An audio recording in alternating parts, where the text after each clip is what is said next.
Check the mic and make sure it sound right, boys.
Hey guys, what is up? Welcome to MK Headlines episode number 39. And I'm joined by someone who's been on the channel twice before, so the third time's a charm. Please welcome Chris Franklin. How you doing, man? Doing well, man. How you doing? I'm doing good, man. I'm doing good. A lot of bird stuff. I do Sixers stuff as well, so that's starting to come out as well. So we got a lot of stuff to talk about, so let's just get into it. With new people coming in, who may not know you, who is Chris Franklin? Like, how did you get to where you are now? Well, I took the scenic route to the position I got right now. Believe it or not, I first started in sales, and then once I went to sales, I was playing semi-pro football, and then met a guy, Frank Stevens, who was starting a magazine, and heard that I went to school for journalism. So after that, started writing about Temple football, covering them, some of the practices and bowl games. From there on, went to the news side and then started covering for the Sun papers over in Jersey. Eventually, NJ.com on the news side at first for about 3 years. And then opportunity arose at the Eagles beat. Got to work with Mike Kay and get to talk to you here today. And next thing you know, I'm covering the Eagles, and it's been a unique path. Yeah, I bet it's just amazing. So you've been writing for a while then, right? For where you are now. Yeah, I started 5 years was about a couple months ago, so it can't believe it does really fly in a blink. But overall, yes, approaching 8 years. Got to see guys like Sean Bradley, Hassan Reddick when they were at Temple, and going up Zaire Franklin and PJ Walker. Looking back now, even though they weren't like a national champion team, they finished top 25 one year. You look at all those names that they got for those teams. It's crazy to see the development. Yeah, so let's just get right into it, and we got to talk about it. Jason Arcega-Whiteside got traded. Just like out of the blue. Did you expect this to come? Like, what were your thoughts as this happened? I thought he wouldn't make the team, just given by the depth they had at the tight end position. So you got Dallas Goedert, obviously the starter. Then you have Jack Stoll, who's emerging as the second tight end. Then you have a battle for Noah Togiai and Richard Rodgers, some of the other guys. When you look at that, you're like, yeah, he's not really fitting in there. And then it didn't help with the performance he had against the Jets, where he dropped that pass, and it was just rough. And special teams, you can only hide so many. And no team's going to carry 6 tight ends on the roster. I'm more shocked that they got somebody back for him. I think Ugo Adami. I think he provides some good flexibility to be able to play both safety and corner. And I think it was overall. I think Howie Roseman did good getting something for him. At least anyway. Yeah, honestly, I thought we were just going to cut him. I didn't think we would get much for anything. And Ugo Mondia was just like, wow, we actually got somebody. I thought we would get a 6 at least. But, hey. You know what's funny? Someone told this to me in my comments. He's on the same team as DK Metcalf now. Yeah.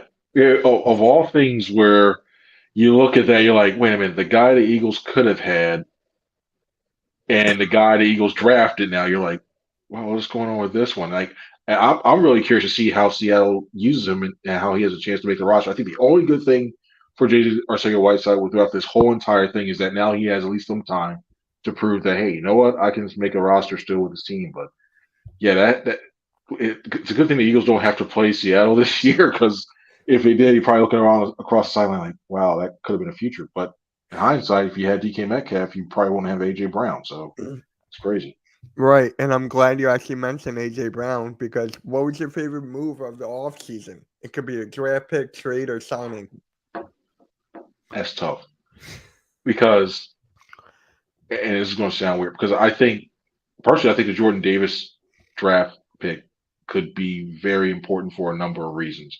I know AJ Brown, he's doing wrong. AJ Brown is a stud when it comes to the outside and what he can do taking the pressure off of Dallas Goedert and Devonta Smith. But the one thing I think this defense has lacked consistently in the last couple of years is that pressure from the inside. And the way I think we saw it on Friday night, the way he can collapse a pocket with his speed and his size and strength, it opens up so many opportunities now. They had to double team him and one time triple team Davis in the middle. Now you have proven pass rushers such as Brandon Graham and Hassan Reddick on the outside now that can get to the quarterback knowing that, hey, if he's on the field, you got 2, 3 guys going here, one-on-one matchups, I'll take that every time. And I think he also takes some pressure off those linebackers too, because they're not the biggest linebacking crew at all. So if you allow Kaiser White, TJ Edwards, and some others, Nakobe Dean, if he's in there as well too, you let those guys flow the ball with being untouched, with not having an offensive line coming in, they can make a lot more plays. So I think overall, just by what he can do to two levels of the defense, I think Davis is the most important piece they had. Yeah, and during the preseason game, as I was watching, he was getting triple teamed already. Like Yeah. right away, he had to get triple teamed, and what he does on the field is much more important than what the stats tell you. Because he may not get a sack, but he's spreading everything out for the linebackers, like you said. So, Yes. The fact honest, that he was on the field for that long and made that impression and didn't register on the stat sheet, it's like, wow, it's like it is surprising afterwards. it really is. And I'm a Michigan fan, so this kind of still bugs me in a way because Georgia it like still bugs me. So I gotta go through the fall. So it's just like I gotta root for the guy that beat me for the next 15 years. Yeah, it's a great pick, and the Kobe Dean too. I still can't believe we got both. I still and, can't believe we got both. It's incredible. and the scary thing is that I came across a copy of the Georgia playbook from last year. And when you look at some of the games that they've been playing up front, like as in the way like the tackle go one side and loop on that way, too, you're starting to see the little incorporations. I thought it was very telling that when Davis during OTAs, he's like, "Oh yeah, I felt comfortable because it's a lot of stuff we did in Georgia." So I'm like, and seeing that stuff, there can be some nice little wrinkles if they decide to go just blatantly pull a plays from there. There should be some nice wrinkles that Jonathan Gannon can use and that can get some pressure on the quarterback. hmm Now we got a question here from Jock Talk. Where Gainwell changed to number 19 now that J Dog's gone.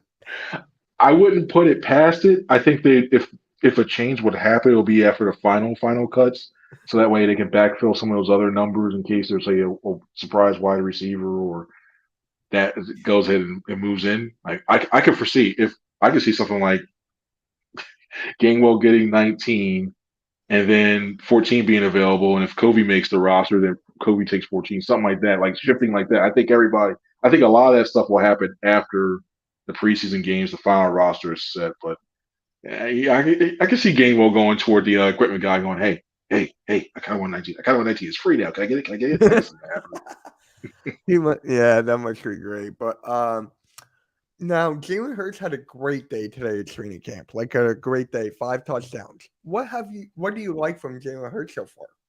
The one thing I think I've seen from him that has shown, I think, in progression is his ability to maneuver in the pocket, and not just a maneuver as in, hey, I'm you saying. I think staying in is the most important thing that he's done, because last year he had the most time out of all the quarterbacks that played at least in 8 games.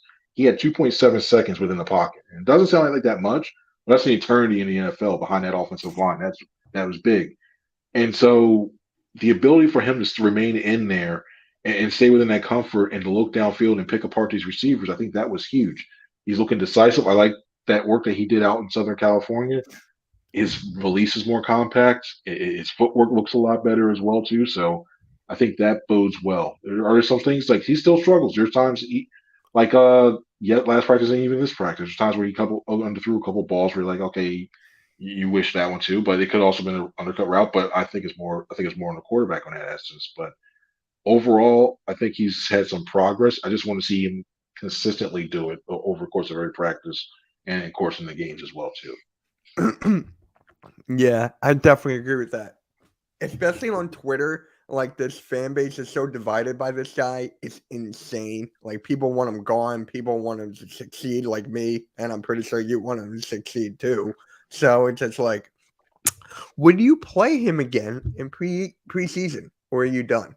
I'd play him at least one more. I think, especially in the Brown game. I wouldn't play him against the Dolphins. No, I'm using the joint practices as practices, and that's it. No, he's not playing Miami. It'll be a working vacation for him. I think for the most part. I'd probably put him in, like, especially since this would have been the quote unquote third preseason game where you normally give your starters like a half. But I'd probably give him the same thing. I'd probably give him 2 series, get more of a flow in, try to work on some of the other kinks out, and you go from there. I don't think you have to play him for a whole entire half like they used to do, because we've seen the way injuries wreck this team in the past and overall across the league right now. So probably a couple series and then pull yank him after that. But it's a guessing game, as we all know. Sirianni likes to play that to the best, so it'll be interesting to see what happens. Yeah. Yeah. For me, I just don't want anyone to get injured before the season. Knock on wood, it's just a terrible thing. So for me, I would just rest him. I don't want to risk it. But if it gets one rep and be done, that's perfectly fine with me. And further AM asks, how you doing? Go Birds. Hey, further AM, thanks for the shout out, man. I'm doing well, man. Go Birds, I guess. We journalists, we're neutral, so it's like we're like, it's funny. I know it's the unofficial saying, "Go Birds." We're like, "Go Birds." We're neutral. We I mean, you gotta show your fandom, though, right? You gotta No, show your no, really. no.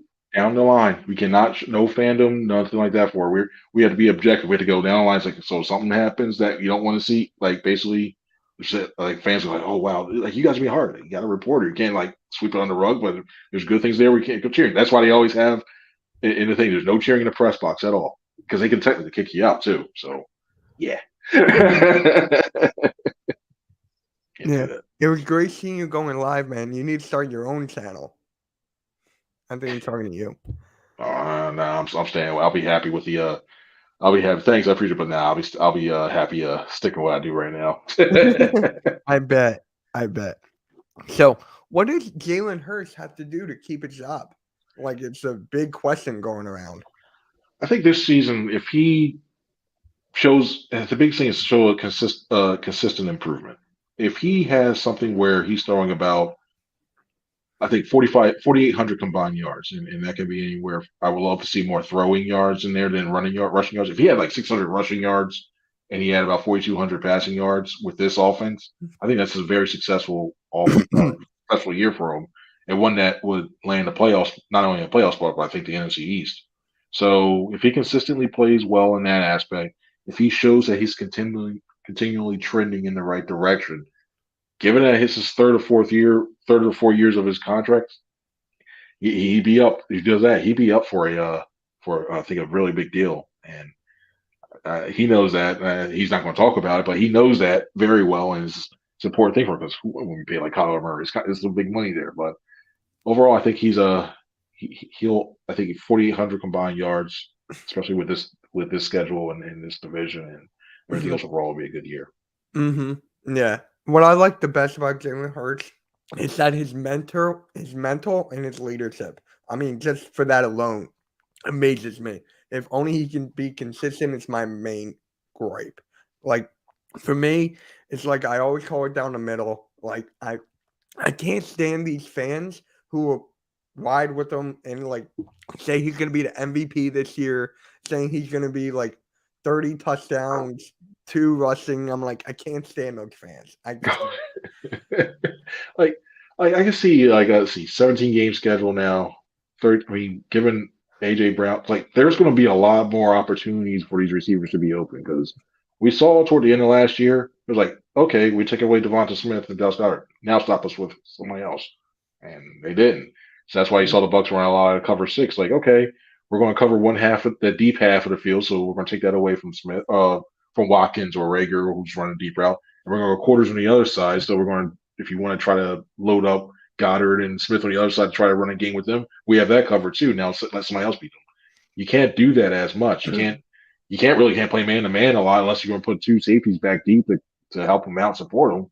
So he's going to have a lot of opportunities. Probably going to see more zone, because teams don't want him to run on him, and they want to be able to see him.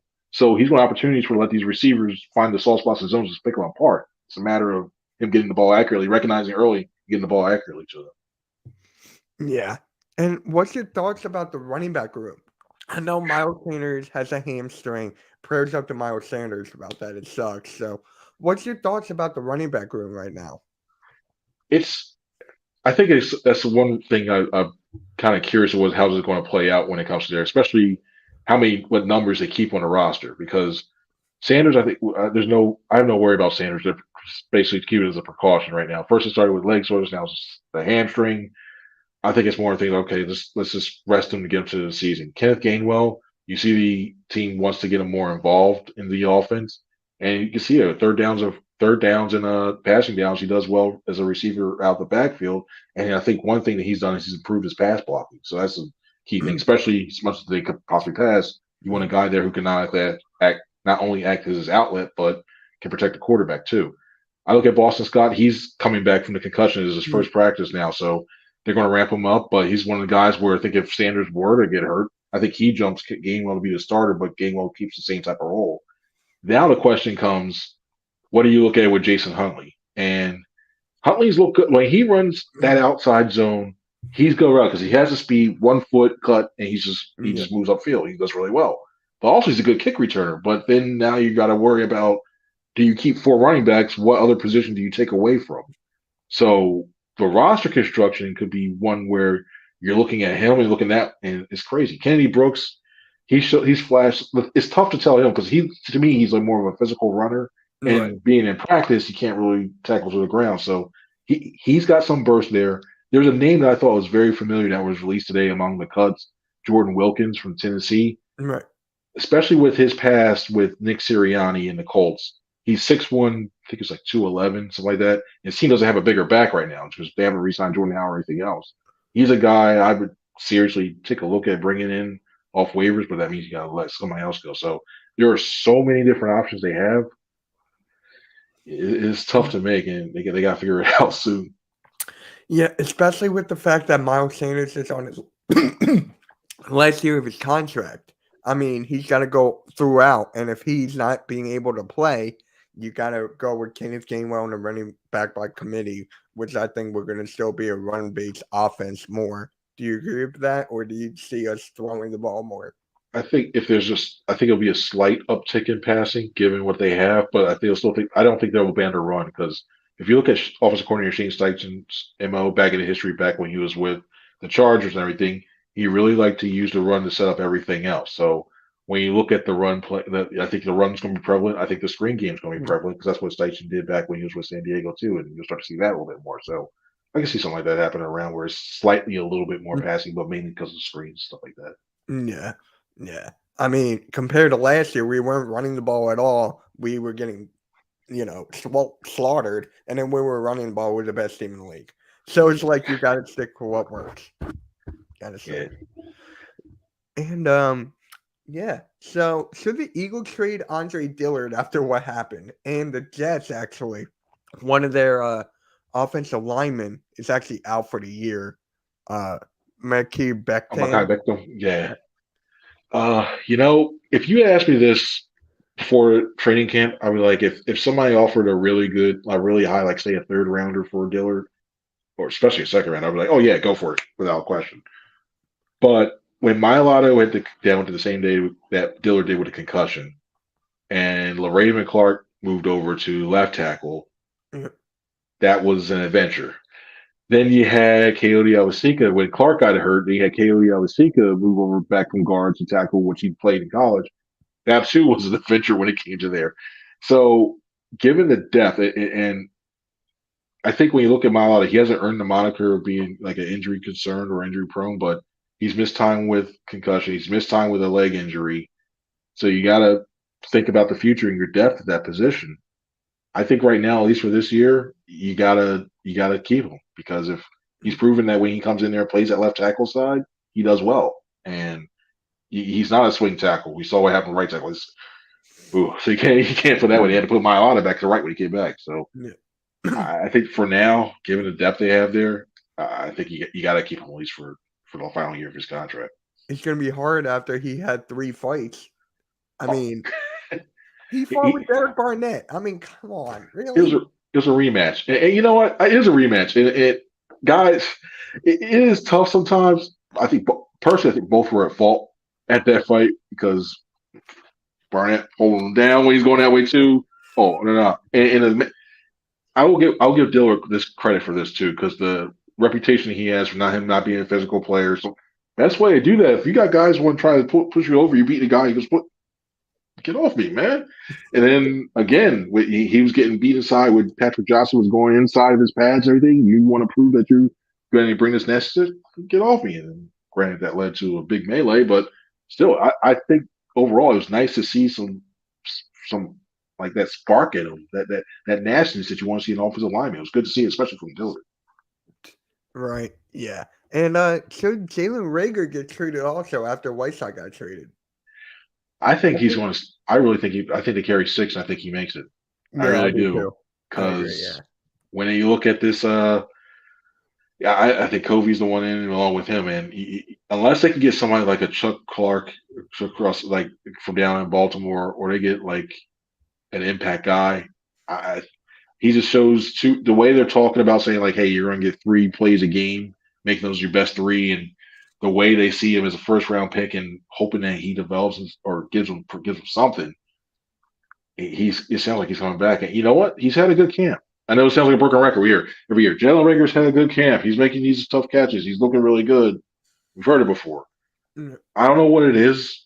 Most of it just seems like mentally he's coming in with a different focus. Now I know he lost his best friend, and we found out he lost his grandma too a few months before that. Yeah. So maybe he's coming in a new mentality. He's refocused and he's going to there. But I think he's going to be one of the 6. He is. Yeah. Yeah. I mean, people just want him gone. Like, I don't care.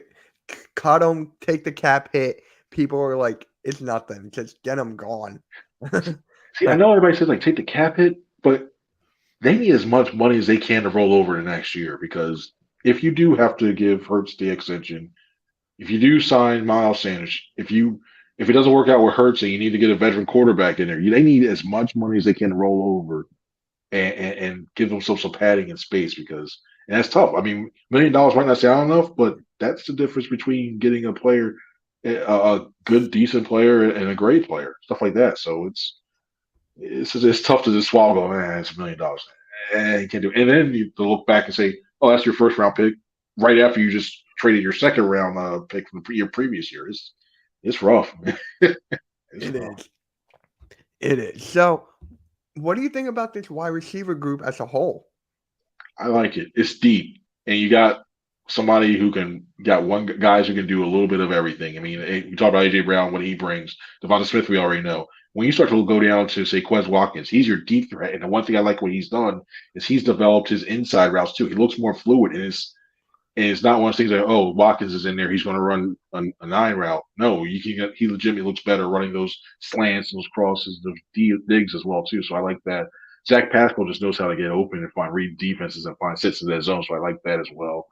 When you look at Jalen Rager, we all know like he's looking a lot better. I think he still fits as more like a deep threat in that aspect, and not so much the slant stuff like that, but maybe jet sweeps where you run or into rounds and run more wide receiver screens. You got that, but I think Brayton Covey as well too. One thing that's he's a lot like Greg Ward in the fact that he was a former quarterback, knows where to read the defense, knows how to get open, and he's shown that fluidity. He reminds me of a light, and I'm not calling him this player right now. He's not there yet, nowhere near it. But he reminds me a little bit of Danny Amendola, who can put in the slot. He'll find if you need like 3rd and 5, put him in the slot, let him find a way to get open, and then just go from there. Mm-hmm. Yeah. So, do you think Dallas Goedert could be a top 6 tight end in this league after what he's shown in the preseason? Yeah, I think they could scheme it up to be that way. I mean, especially if you just had a formation where you just had Goddard on one side, and then you put a combination of it could be Smith, Brown, and either Pascal or Watkins on one side. You got to shift that back coverage to go, oh, no, we don't want to get beat. So now you got Dallas Goedert one-on-one, or you have to bracket him. And I'll take that risk of going one-on-one against a linebacker or a safety. He's got the size. He's shown he's got the hands. He's proved that. And I think he's got a little bit better when it comes to making some plays after the catch as well, too. We already know he's a good blocker. So I think he'll be among the top. I still think Kittle's up there. Kelsey for sure. He can be six. Six is probably around good numbers. Be anywhere between 6 and 8. I think he can be around that Mhm. level. Yeah, I agree with that. So we got to go to the defense side of the ball, and that's Joshua Jobe. He performed great today after James Bradbury went to the 10. Hopefully everything's great over there. So give me your thoughts on Joshua Jobe's performance today. It was he needed it as a bounce back because especially when after Friday's game, Zach Wilson and Mike White they made it a point to target him a lot, and to the point where he was up there. I think he was second in tackles with 5 overall because they made it a point to go. Okay, where's he at? Okay, we're going to attack him with Mims and everybody else. Joe, you see the ability with that. I think he's really good as a zone corner. I think he does well with that. So I think that's where I think he shows an itch. If he can continue to work on his man-to-man game, I think he has an outside shot. Same with Blackwell. I think Josh Blackwell, I think in my opinion, has done a pretty considerably good job as well too. Mario Goodrich, that's the guy I thought like, hey, you know what? He got the most guaranteed money out of everybody there. He's the guy I think if you look at those three themselves right there, I'd probably slot him a little bit further down towards like number 3. And then you still have to take down everybody else. But Jobe's all right. He'll compete. Uh, it's gonna be tough to sneak him in on the roster. He might be a practice squad guy. Practice Yeah. squad guy. Yeah, I see that. And this will be the last question because I know you got to go. You got someplace to do. You got go to Cleveland and stuff. So. It's the safety group, the weakest position of this defense. Ooh. When you look at the linebacker, for so many years we used to talk about the linebackers and go, wow, like what's going on there? I think especially it is because you got so much uncertainty as to how you're going to use your top 4, maybe 5. Yeah, you have to carry 5. I mean, we saw Josiah Scott having the lineup at safety now, and then they got Adami in there as well too. I think Anthony Harris. Well, I'll say it this way: we've seen the Vic Fangio defense, and this seems like the Eagles are trying to adopt a similar style of that. So you need a free safety that can cover a half of the field. I think Marcus Epps can do that. When you look at Anthony Harris, I think he still plays very well as well. Like he plays decently enough to be that box type of guy. I just worry about when it comes to the depth they have at that position because we've seen over time Harris has missed some time now waiting after that allowed Epps to show what he can do. You got Jaquiski Tart now, who's more, in my opinion, he's more of a strong safety, more box guy. You may see him in the big nickel situation where he's covering tight ends or helping the run support if need be on that in that formation. But after that, it's bad when the general manager goes, hey, in the first practice, we want to see more out of Kayvon Wallace. And today, I would say today was probably his best practice he's had all camp, and he needed that. But the fact that Josiah Scott was getting a lot of run with the ones and especially with second team when Harris was out and Tart were out, and now you got another guy who can play safety as well too, and Andre Shacher, I forgot about him. He's had a really good camp too.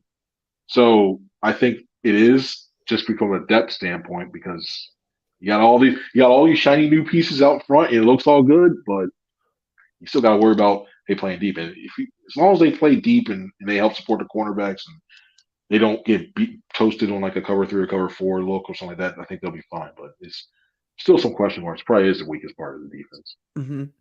All right, I just want to say thank you for coming on, and really appreciate you always coming on. I always learn a lot of stuff from you, and I read your article, so I really appreciate this. Hey, Mitch, man, I appreciate it, man. Thanks for the invite. As always, great talking football, especially the Eagles, man. It's going to be a fun season, I think, for a lot of people, for your viewers and for you as well, too. Man. Oh, it is. It is great. Thank you so much for coming on. No problem. You have a good one, man. Yeah, you too. You too.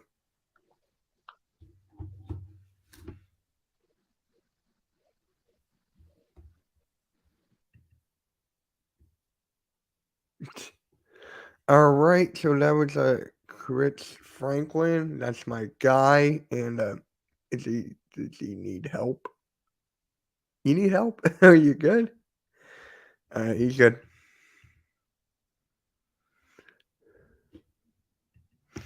All right. Yeah, guys, that was Chris Franklin.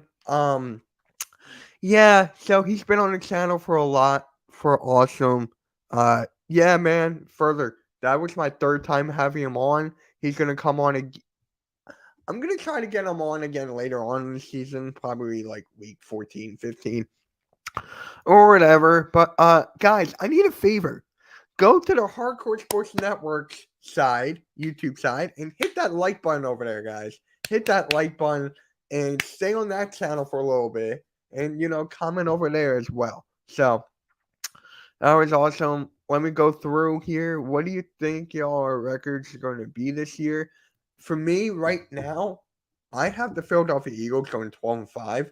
So that might be a little high, but I'm going to do a live stream breaking down the schedule.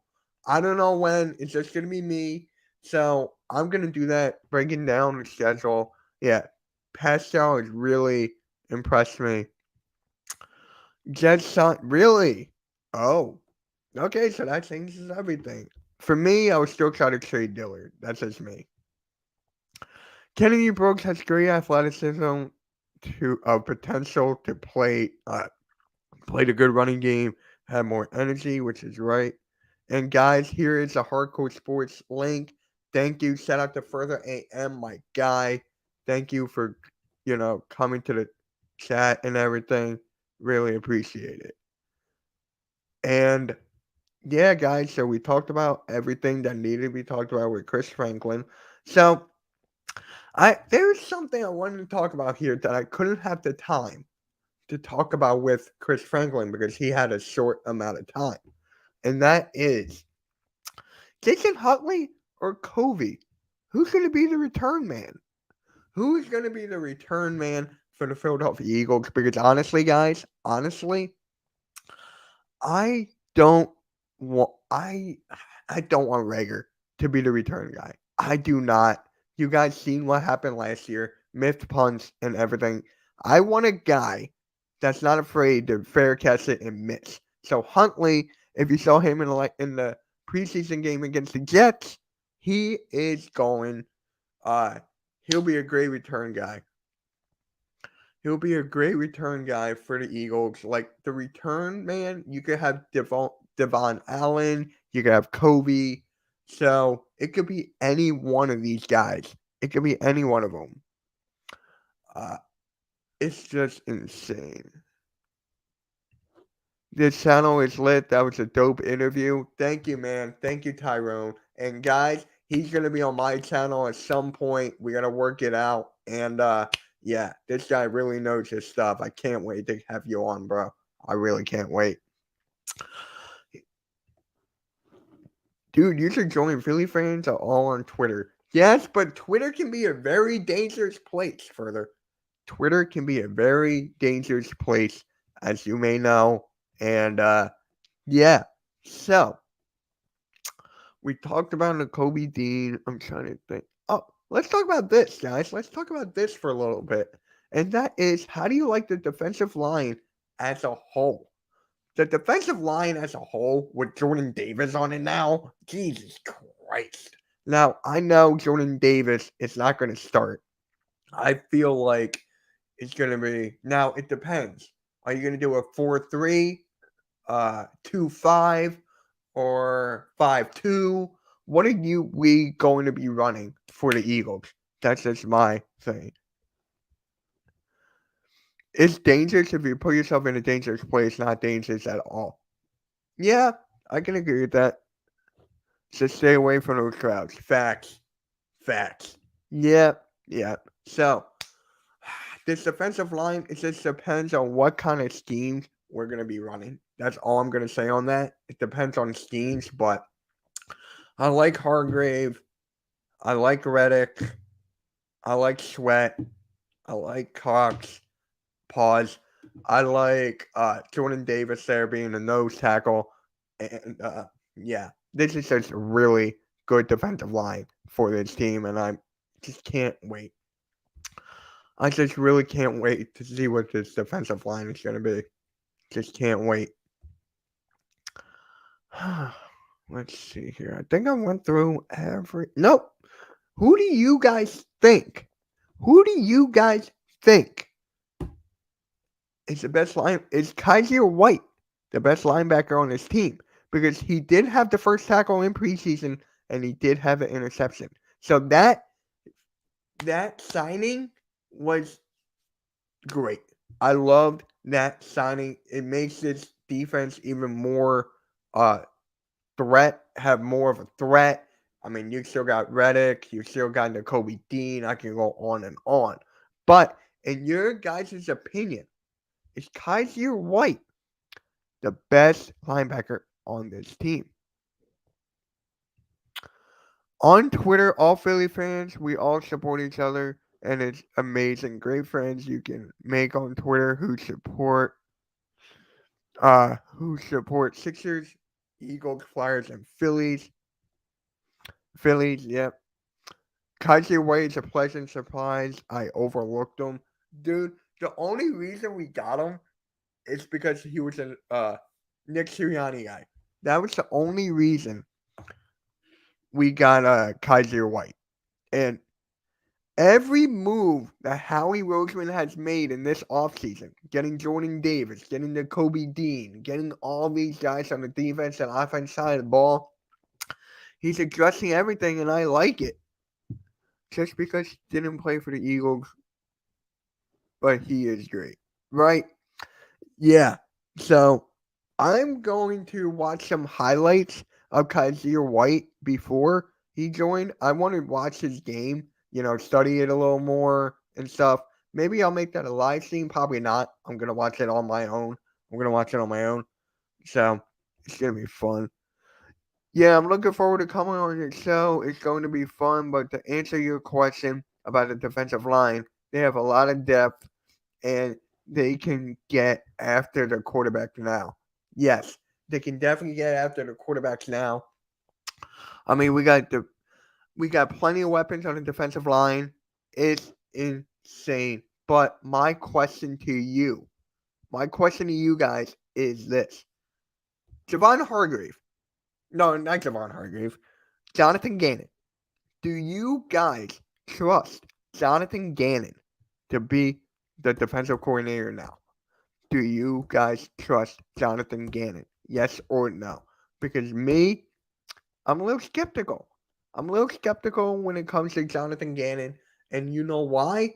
Because of what he did last year. Now, he was getting head coaching jobs, interviews last year. Beautiful, right? Great. If I were Jonathan Gannon, I will push everything to the moon. I'll bring everything I got because I'm going to want a head coaching job after this year. So, Jonathan Gannon needs to step up. You don't get all these pieces just for nothing. Just for nothing, you don't get these pieces, right? This defense is here to make noise. It's here to make noise, okay? Now, people are telling me that we're going to be a top 5 defense. A top 5 defense in this league, a top 5 offense. So I'm like, yeah, it's pretty, yeah. I think so. D-line is going to finally yep. And he's also passing the torch to Jordan Davis. Think about it like that as well. White was an underrated signing, but boy didn't play. I don't think Gannon will have a factor here.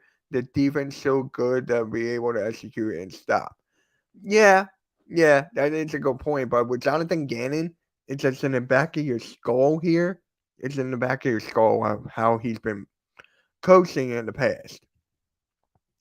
Yep. So I'm telling you, man, I'm looking forward to this season. I am really looking forward to this season. I mean, we got great stuff coming for the Hardcore Sports Network coming up. We got a lot of stuff over there just for the football season alone. So it's going to be fun. It's going to be fun. It's going to be fun. I still think Gannon can be replaced after this year, even so. Oh, of course.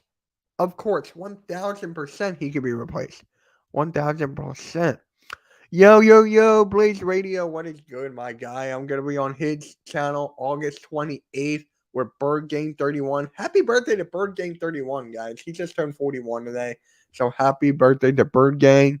And yeah, I'm going to be on his channel. It's going to be great. Hey, Blaze, I don't think he went to the Hardcore Sports Radio. I mean, oh my God. Hardcore Sports Network and hit that like over there. I don't think you did. And I don't think a lot of these people in the chat actually hit the like button over there.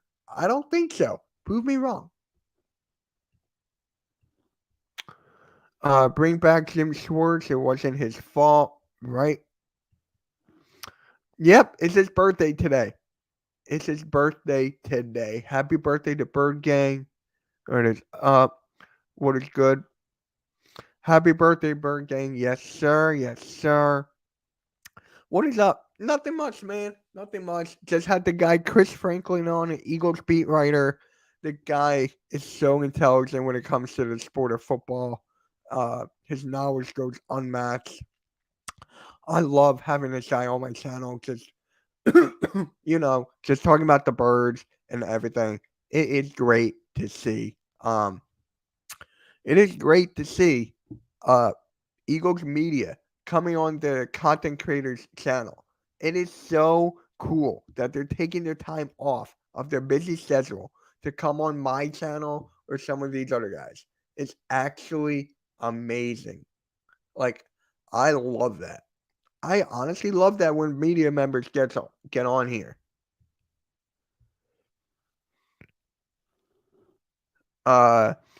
You got to trust him now because you got to believe that he doesn't have the pieces that he needs to run the scheme that he wanted to now that they went out and got the pieces we are going to see. Yep. I got a surprise for you and Bird Gang. We are going to do an old school fantasy draft for week 1 only. Old rules, though. Touchdown and 100. I'm going to. Oh, my God. Yo, can we do a 60 draft, dude? Please, I would kill in that. Please. I'm kidding, but that sounds fun. I can't wait for that. Holy crap. But, just great, man. I just love having people in the sports media just coming on. It's like, it's amazing.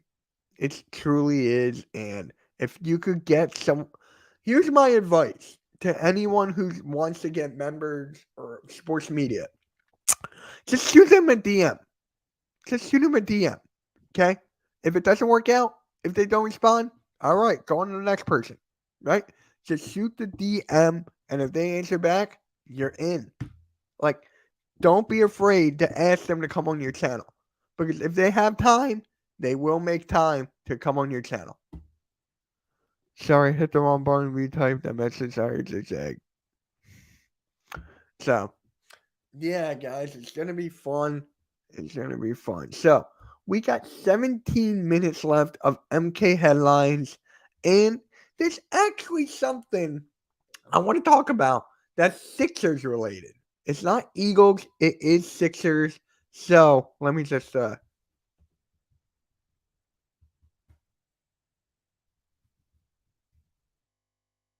on.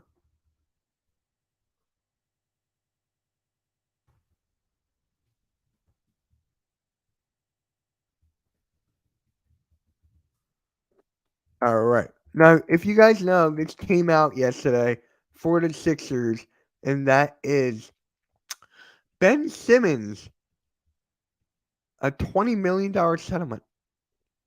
A $20 million settlement. Now, hold on. I was saying as bad as Madden is as a game, that if Mitch started a rebuild channel, I feel like it would get some buzz. I don't know, man. I don't know. Like, I'm still thinking about getting Madden or 2K. I'm thinking about getting one of them. But if I get one of them, I'm definitely going to stream it, like, without a doubt. Just tell me that Sixers are going to be hard and makes my wish come true. Well, it's 20. I don't think it was exactly $20 million, right? I don't think so. But to give this guy any kind of money is borderline ridiculous, asinine. It is so ridiculously bad. Like, think about it. This guy didn't show up to work for the whole freaking year. He missed all the games, playoffs, everything. He missed the whole season. And you still give him $20 million for grievance? Give me a break, bro. Give me a break. If I did that to my job, I would not get paid. I would probably get fired. I'm telling you guys right now. Sixers only did this to shut this guy up and just to move on. It's like, hey, we'll give you this much money to shut up, move on, we're done with your ass. That's the only reason why Ben Simmons got this money. That's the only reason why Ben Simmons got this money. If he, played the games and everything, if he did that, if he played the games and then he left, give him the money. Give him a little bit amount, not 20 mil, maybe like 5 mil, 7 mil, something like that. It's like, hey, here's your parting gift. You got traded to the Nets. Sorry, Jeff. You got traded to the Nets. Here's some money. Here's some money for you. Just take it and be gone. That's basically it. That's basically what this whole Ben Simmons thing is. That's basically what this whole Ben Simmons is. And it's ridiculous. It really is ridiculous. He needs something up here. Ben Simmons needs help. I mean, hey, he said he's ready to go according to Stephen A. Stephen A said that he's ready to go. And do you trust that? I don't know. I need to see Ben Simmons on the court. If Ben Simmons plays, more power to him. More power to Ben Simmons if he plays. More power to him. I want him, to flourish and, get your mental right. Just get back to your emotional setting, even though, yeah, I want him just to get back to his normal self, play basketball, and all this stuff. I don't wish the worst on anybody. I do not. I'm sorry, I don't. I don't do that. So, yeah, let me know what you guys think about this Ben Simmons $20 million settlement. What do you guys think about this Ben Simmons $20 million settlement? For me, it's ridiculous. It is ridiculous on how it really is. It really is ridiculous. Like, it is what it is. We're moving on now. Ben Simmons is gone. So, enjoy your time. And that's it. That's it. Ben Simmons is finally done. Out of here. He's finally gone, guys. Ben Simmons is finally gone. Now, let's go into Doc Rivers. I just want to talk about Doc Rivers for a bit. Doc Rivers is holding Paul Reed back. He is holding Paul Reed back for what he has done this past season. Like, the development of these young guys are being held back because of Doc Rivers. He only played the older guys. He played Furkan Korkmaz when Isaiah Joe is so much better. He didn't give Paul Reed any minutes. He didn't give Charles Bassey any minutes, even though Charles Bassey is not ready, in my opinion. So for me, it's like this. Doc Rivers, he needs to get his ass together because Paul Reed is the perfect backup center.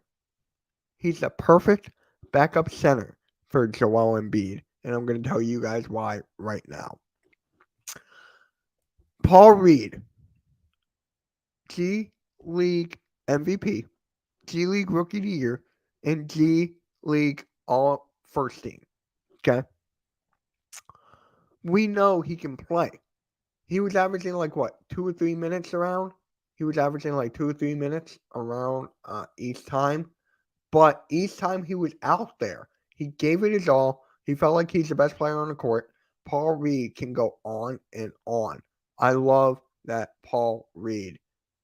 I love that confidence. I love that athleticism. I love his IQ and everything. Sure, he needs to work on the fouling. This is going to be his third year. And remember this, guys. Remember this. When we were in the playoffs against Miami, right? When we were in the playoffs against Miami,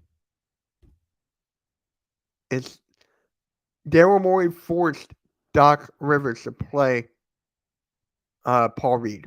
He forced him. because there was no, he needed him to do that. He needed him. And I guarantee you right now, I don't think that he's going to sign a Hassan Whiteside or other those centers. I don't think so. Paul Reed's got the money, he's got the youth, and he could be the backup center for years to come. I'm getting tired of this 1 year contract. Yes, it's $2 million, $3 million. I get that. Cheap, right? But these guys are older. You had Drummond. You had Drummond. You had Howard. I can go on and on. You had these guys that can only play for 1 year. Why not stick to Paul Reed, right? Why not stick to Paul Reed and see what he can be in a couple years? Because he definitely has the potential. The potential can be skyrocket. It can skyrocket. So for me, Paul Reed is that guy. That'll be the summary of Doc Rivers Sixers 2. Doc Rivers been around forever, only get it done once with Boston every other year, so just make the playoffs and loses. Exactly. He's an overrated coach. I can't believe I actually wanted this guy. There was actually a video that I made when the Sixers got Doc Rivers. I was happy. Because we got rid of Brett Brown. And now, seeing where we're at now, we lost to the Hawks in Game 7. Shout out to Blake. We lost to the Hawks in Game 7. We lost to the Heat, right? We lost to the Heat in the playoffs, both second round, under Doc Rivers coaching. If we don't get to the third round or the championship round or whatever this year, Doc Rivers got to go. But I honestly feel like we're going to be a second round exit again. It's not a process, no, a Doc River guy. These owners all about the money and our championship pisses me off. Facts. It starts up top. It starts up at the top, not the bottom. You don't start at the bottom all the way. You don't start at the bottom, now we're here. You don't start at the bottom. It goes all the way around. It starts at the top on the way down. So, for me, it's you got to do something here. I would not be surprised if Doc Rivers gets fired. I would not. He's a great regular season coach. After this year, I would not be surprised if he gets fired. They give 2-0 about fans. What we Philadelphia fans want a trophy on themselves. Yeah, and that's why I think Joel Embiid might be on his way out in a couple years. I honestly do. His window is closing, and that's why I want Kevin Durant. That's why I want Kevin Durant on this team. I do. I know he quits, right? I get this. I get that. It'll cost too much. I don't want to say Maxey, right? Maxey will never be what KD is. That's not a knock on Maxey. That's not a knock. He will never be what KD is. So he can So it's a risk you're willing to take. He can break a team, or he can take it to the promised land in 1 year or two. Is that a risk you guys are willing to take in the chat? Is that the risk you're willing to take is that a risk you're willing to take?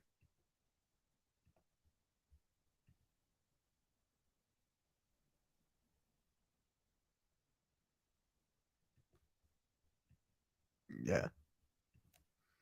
Keep playing more with Paul Reed. He has a higher ceiling to be a great backup center of his potential in defending the paint. Facts. Durant would be so amazing, a 2-time NBA champ. A lot of people don't want him because they don't want to take an easy way out. Correct? I get, you built team from the ground up through the process years. We got Joel Embiid, and you went to go up from there. I get that. But it's a superstar-driven league, and Kevin Durant could be that missing piece. Now, you're gonna. People tell me don't trade Maxey, don't trade Maxey, but it's about the team in the front, not on the back. It's a business at the end of the day. It's a business at the end of the day. I don't care how it's done. I want a championship. Just don't cheat.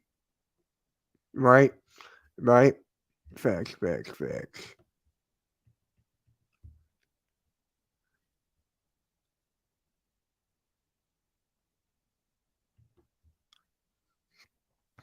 Facts. So we got the last 5 minutes here. And yeah, guys. Doc Rivers is Paul Reed's kryptonite. Didn't Paul Reed tweet out something as like a shot to Doc Rivers? Didn't that happen? I really think that's that what happened. I really think. So it's like it is what it is. Would anyone want Kevin Durant on this team? Do you guys want Kevin Durant on this team? Yes or no? Please let me know.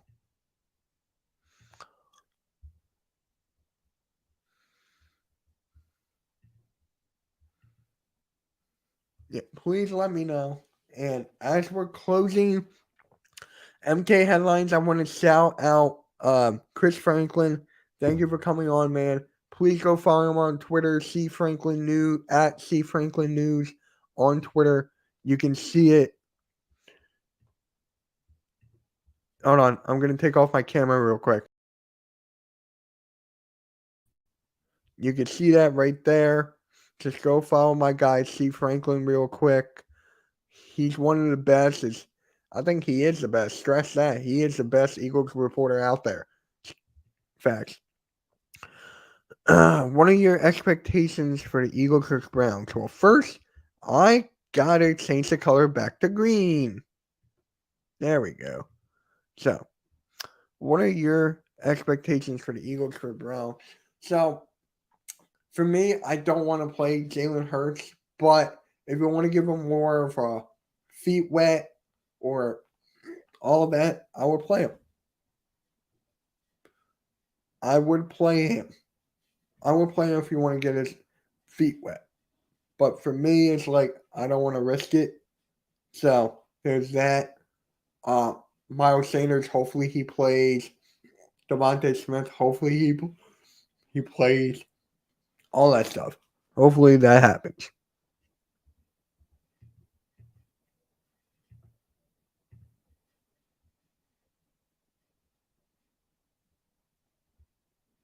So yeah, the defense is keep doing what you're doing last week, like last game. I'm telling you, man, the defense looked great last game. It looked great. So that concludes MK Headlines episode 39. And guys, I'll say this now. Screw it. I'm going to try to do an Eagles roundtable next week for MK Headlines 40. So I got a couple people in mind for that next week. So that should be cool. Hopefully everyone I got in my mind can do it. I'm going to reach out to them probably tomorrow or something. So hopefully that works out. And yeah, guys, it was a very great show today. Thank you all for coming. Let's go. Yes, yes. Don't worry, you're one of them. But yeah, it's gonna be fun. I can't wait for next week. If only the people I have in mind can do it. You're one of them too. Hopefully you can do it. But yeah, guys. So thank you all for coming. Make sure you hit that like button. Go to the Hardcore Sports Network. Hit that like button. Subscribe over there if you haven't already. And yeah, guys, it's gonna be something. It was a great show today. Thank you guys for coming. It was very fun. And yeah. Oh, hold on. Maybe we can have it. Maybe. All right, guys. We'll catch you all later. Have a good one.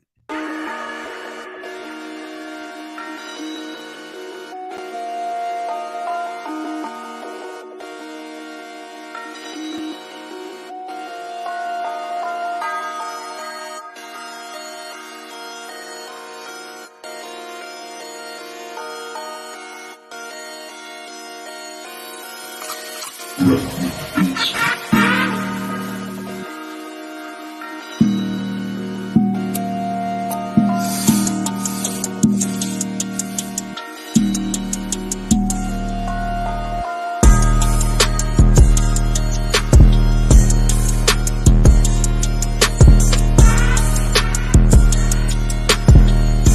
you're new to the channel, make sure you hit that subscribe button, hit the notification bell, smash that like button, share out the content. Every little bit helps. #Road to 2K. The movement is real.